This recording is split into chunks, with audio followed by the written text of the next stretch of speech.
Olá, meus queridos. Voltamos hoje para falar um pouquinho sobre a Revolução Americana, na verdade, a continuação da aula. Lembrando que na semana passada a gente viu a diferença da colonização da colônia do Norte e colônia do Sul, da América do Norte. A colônia do Norte era a produção voltada para a família, mão de obra familiar, aliás, produção familiar.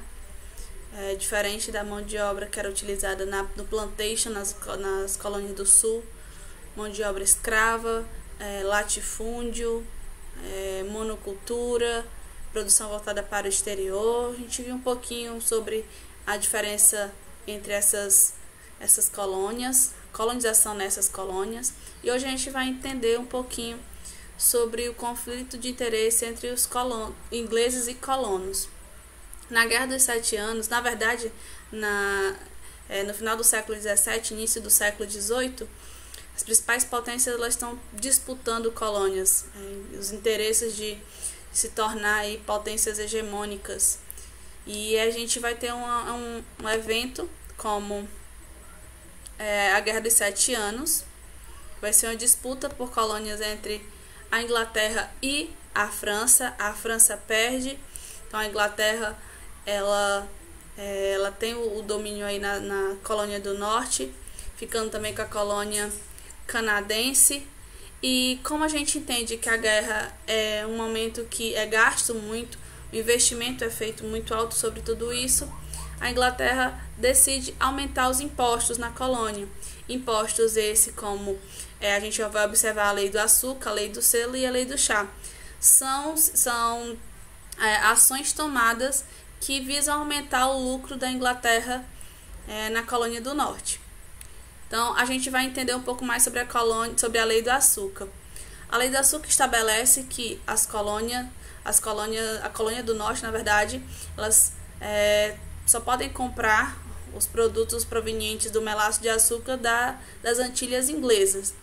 Isso não dava chance aos colonos fazer análise de preço e comprar de um fornecedor que fosse mais interessante financeiramente para eles. Então isso prejudicava os interesses dos colonos. É óbvio que os colonos não foram beneficiados e se manifestaram contra isso, mas também não foram ouvidos pela Inglaterra. E a gente segue com a lei do selo. A lei do selo foi uma determinação da Inglaterra que todos os documentos públicos, todas as cartas, todos os contratos, tudo fosse selado. E esse selo era o dinheiro arrecadado com essa venda de selo iria para a Inglaterra. Gerou revolta e nessa revolta o boicote dos produtos ingleses, como também eles invadiram as vendas de postais. E diante dessa reação, a Inglaterra recuou, mas no ano seguinte aumentou os preços do vidro, do papel, do corante, do chá, enfim, sempre atendendo aí seus interesses.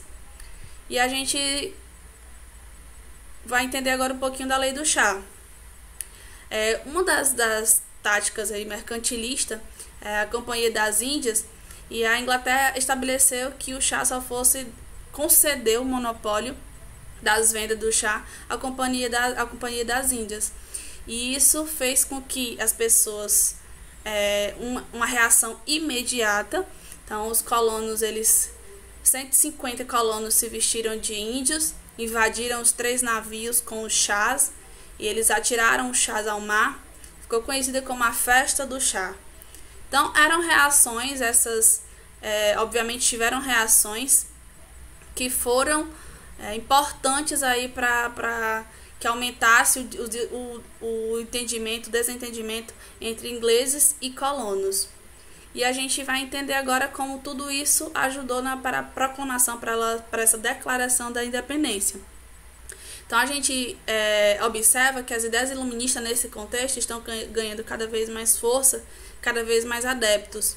A ideia iluminista, só lembrando que era uma ideia que fazia sérias críticas à monarquia, fazia críticas às ideias mercantilistas também. Então, junto com tudo isso, junto com o aumento e o alcance maior, aliás, das ideias iluministas, a gente entende junta tudo isso com a insatisfação, o entendimento que nós temos da insatisfação desses povos aí da colônia da América do Norte. Então eles vão se organizar, eles vão decidir optar pela sua independência, buscar a sua independência, e eles colocam como líder o George Washington, que é um proprietário de terras. E no dia 4 de julho de 1776 eles declaram a independência dos Estados Unidos.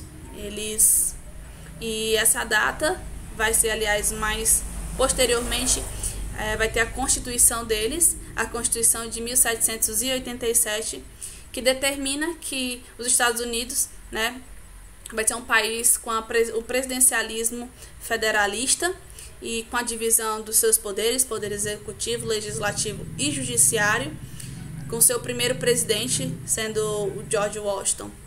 Então a gente entende que esse movimento que acontece nos Estados Unidos, a declaração de independência dos Estados Unidos, vai ser também uma influência para as demais colônias. Vamos começar a se questionar se a colônia do Norte conseguiu essa independência, por que não a gente, né? Então foi um motivo de ser também bem visto por outras colônias do mundo.